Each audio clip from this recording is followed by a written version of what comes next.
is passing through.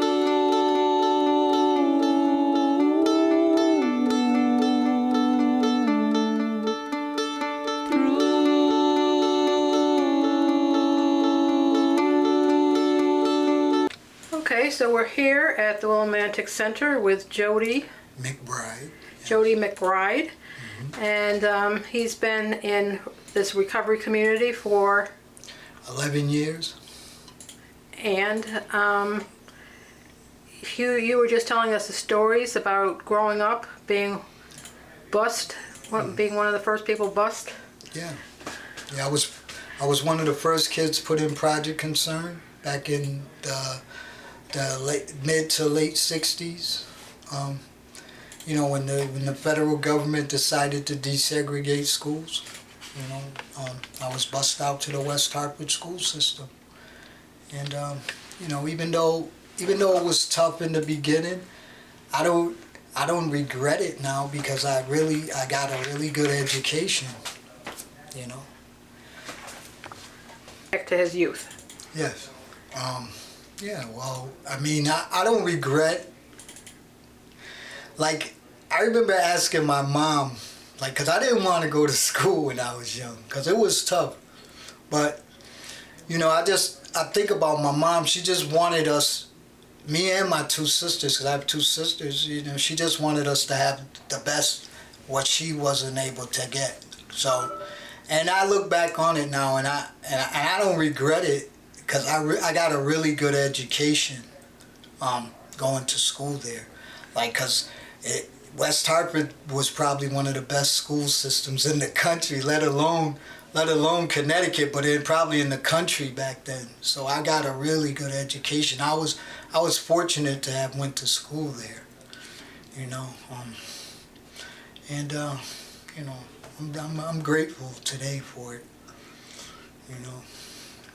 So why don't you tell us your story? As far as how you came into recovery, why, what kind of things you'd like people to know about recovery? Well, I ended up in recovery because I went down the path of drugs and alcohol in my life. You know, my story is no different than any other person's story you hear. It started out with just that feeling of just not being quite right, you know. Like, even before I got bussed out to school, I was picked on, you know, because I was a sensitive child. You know, my mom the one told me, because she said when I was little, she couldn't leave me anywhere without crying. So, my mom told me I was a crybaby when I was little. So, I was a sensitive child from the start. And as I got older, I got picked on because of it, you know. So, I never felt like I fitted in, because then when I was bussed out to West Hartford, you know, I wasn't welcome there in the beginning either. So it was tough for me. And I never was comfortable in my own skin my whole life. Like, and I always share the story about discovering alcohol, and how alcohol was like liquid courage. That's what alcohol was like for me. Because I remember when I first drank alcohol, how I just didn't have no fear anymore.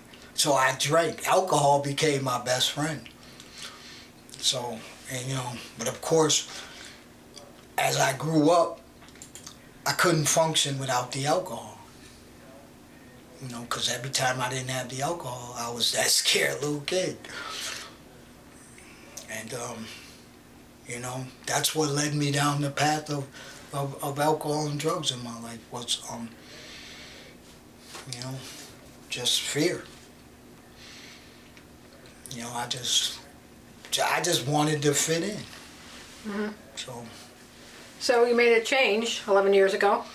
Yeah, well, I mean, you know, I bounced in and out of recovery for years. I mean, I was that person. I could get sober, but I couldn't stay sober. Or I could get clean, I didn't stay clean, you know. I always relapsed because I was looking to fill a void inside. And even when I got everything I thought I wanted and needed, it still never filled that void. And today I understand why they teach us to try to get a relationship with a higher power, a God of your understanding, because that's the only thing that filled that void for Jody. Like, I tried doing it on my own for years, and I failed. It was only when I came back in 2007 that I actually followed the guidelines of 12-step recovery, you know. I don't know. Okay.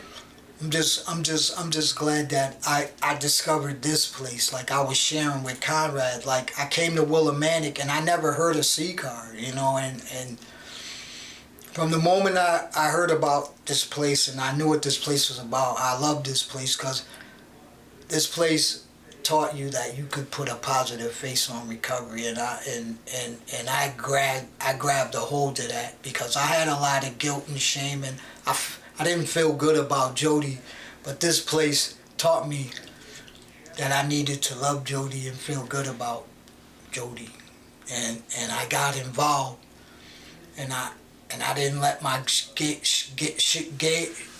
guilt and shame, you know, stop me.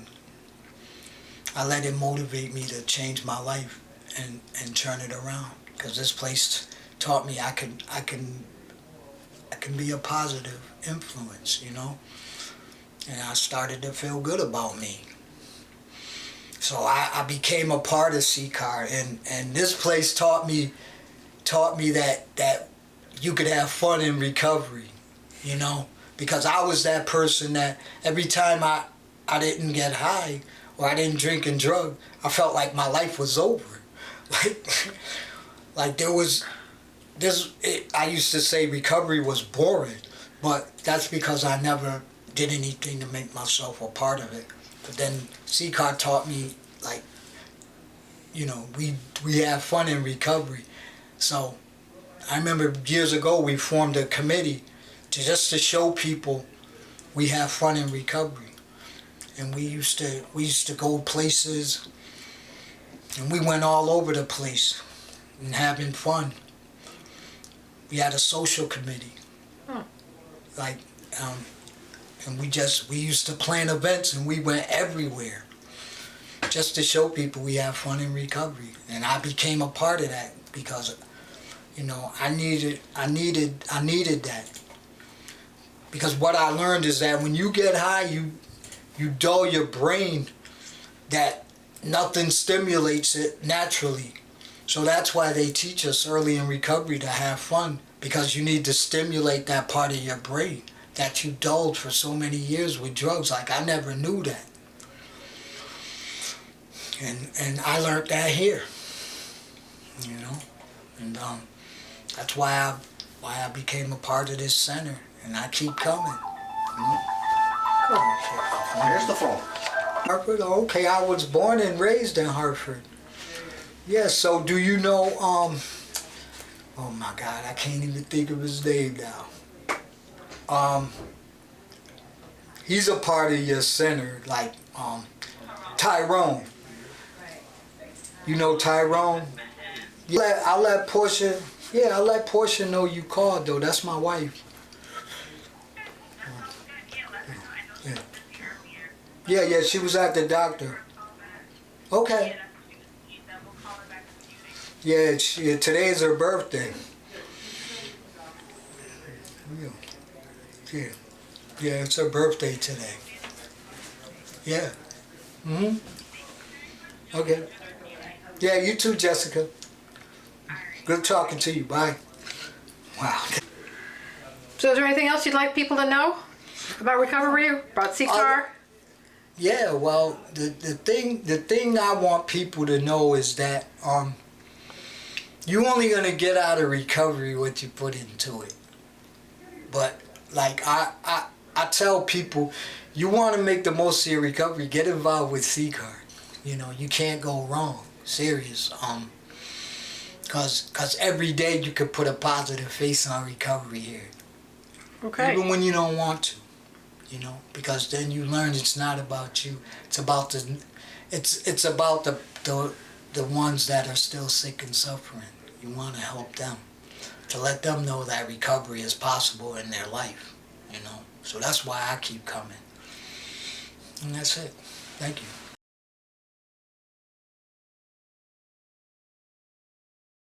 I'm in recovery from the use of benzos for a long time, and I'm struggling with my addiction to cigarettes, and I'm realizing that I have a tool at home that I can use, which is called a patch, and that perhaps I can't do it by myself, and I need to put the patch on and use that tool because I am an addict, and it's okay to get some help, and my help will be that patch. So tomorrow morning, before I go to work, my plan is to put that patch on, because today has been an absolute struggle, which I don't have to put myself through such a struggle to do that, when there's a tool the doctor gave me to use that will help me with that. And I'm feeling anxious and I don't know what to do with myself, and that tool's going to help me. And why I take my will back. So it's all about Cindy took her will back. I can do this without help. No, I can't. I'm an addict. I need help. So my help in form of a group would be the patch. And to talk about it. And to do some self-talk. You know, you can't breathe walking up that hill. Remind yourself, you're walking up that hill, you can't breathe. Perhaps this addiction of you is going to kill you, and you need to stop. So I need to put into practice some self-talk and drink a lot of fluids and just continue to talk about it and remind myself that every time that I wanted to have a cigarette, which is all the time, no, okay, is that I can tell myself, I want to live, I want to be able to breathe. And remember walking up that hill and saying, I can't breathe. And that's a really uncomfortable. And remember last week being so sick and having the cold or whatever I had triggering the asthma and being in bed and not being able to move. I don't want to be like that anymore. That scared me. And how quickly I can forget how much that scared me. So I need to use my program. I need to talk to people. I need to put that patch on because I need help. Because it's bigger than me. And I gotta own that. Be independent unless you learn to ask for help and take the help that comes along. That's true. Yeah. So today I'm not gonna beat myself up. And tomorrow I'm gonna put help in. Very good. Anything else you'd like the world to know about what's going on with you or your thoughts? You can do it. But it's okay to ask for help. Okay.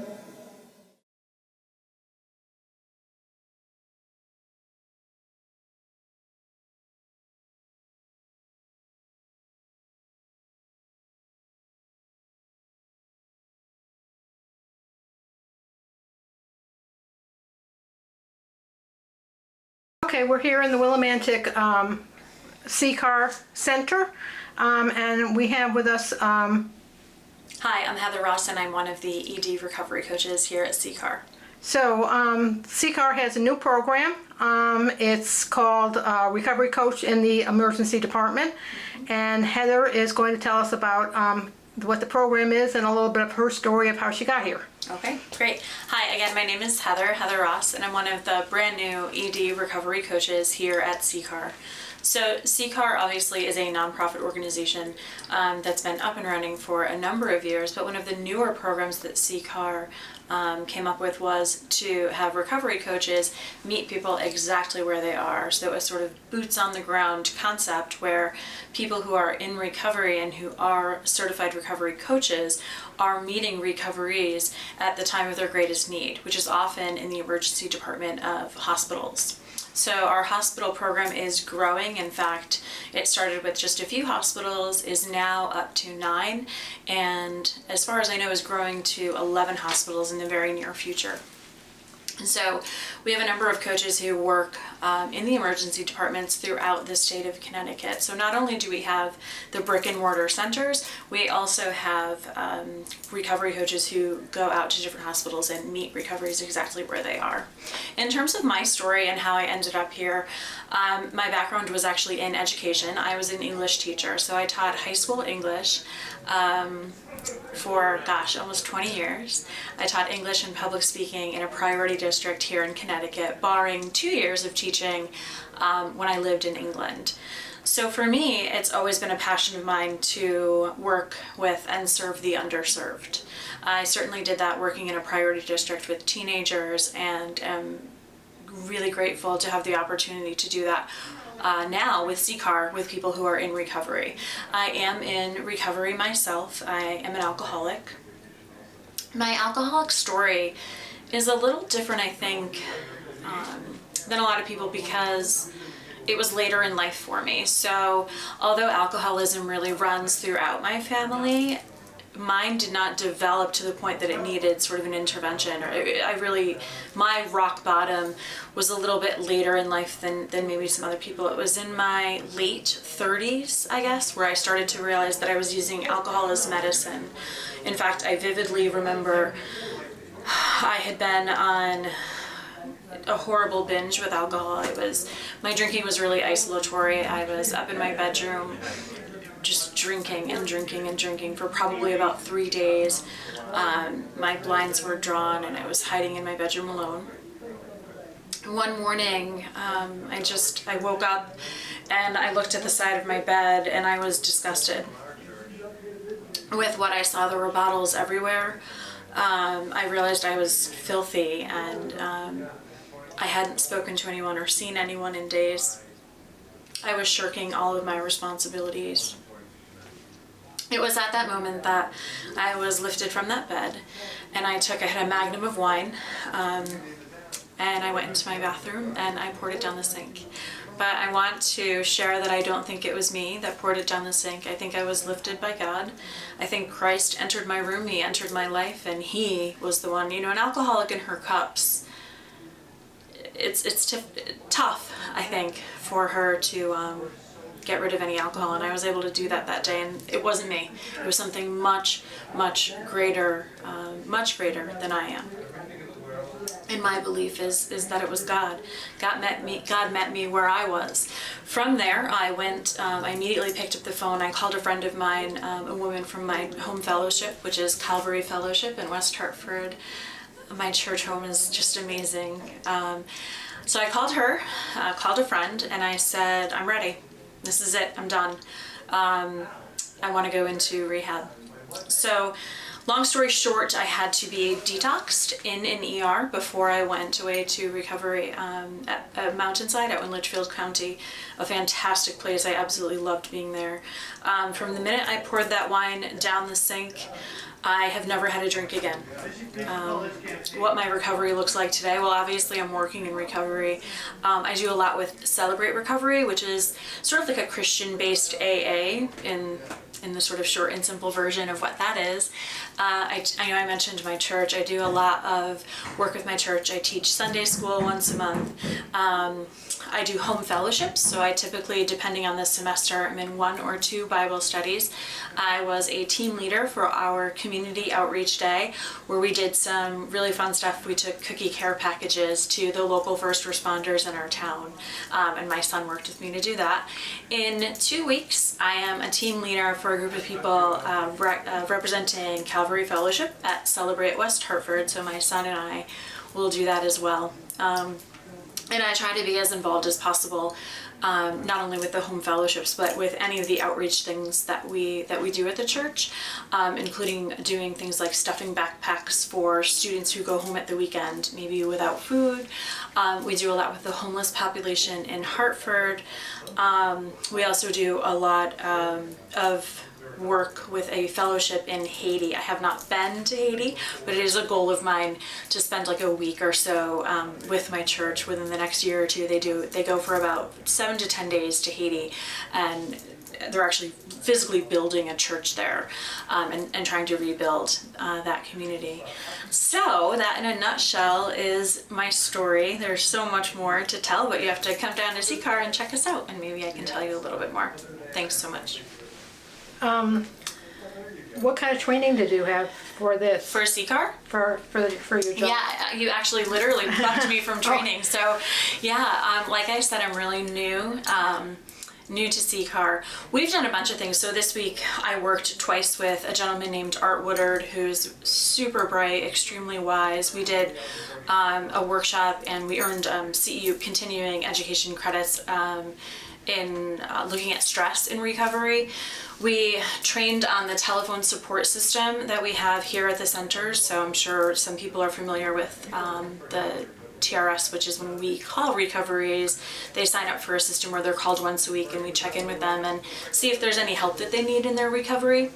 There's a lot of administrative stuff that we do as well, but our biggest training is actually for the new team, which includes me.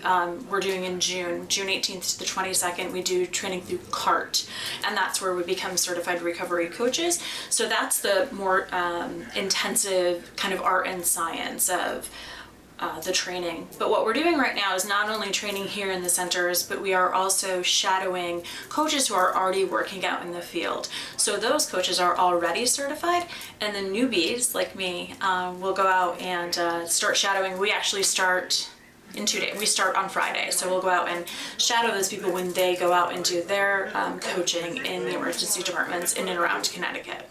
Wow, that's great. Yeah. I didn't realize you were that. There's people here who are far more experienced, so I'm sure they could share even more. Okay, and so since you are in recovery and you, a lot of your recovery is about giving back, or giving away. Yeah, giving away the grace we've been given. Do you have anything else that you want to make sure that people out there know? Wow, you know, one of the things I like about CCAR is that their focus is on the idea that there are multiple pathways to recovery, and I think service is one of those. You asked about giving back, and I think I'm so humbled watching some of the volunteers who are in here all the time. They're helping to clean, they're preparing presentations, and they're doing so much work here at the centers. And I do think that service is a great way for those of us who are in recovery to give back. You know, like I said, I do a lot with my church. So, and if you're not a believer and if you're not a churchgoer, there are so many other things you can do in and around your communities to give back. And I think you'll find that those esteemable acts are so beneficial. So selfishly, you're not only helping someone else, but you're helping your own recovery if you're going out and being charitable and being magnanimous in your community. And the community of recovery right now really could use that help with the current, you know, opiate epidemic that we're in. So I think there's so much that you can do, whether it's here at CCAR or, you know, out and about in your own additional recovery communities. Okay, thank you very much. Thank you. The Lord es mi pastor y nada me faltará. En pastos delicados Él me hará descansar, and leads me to quiet pools and fresh water. Amen.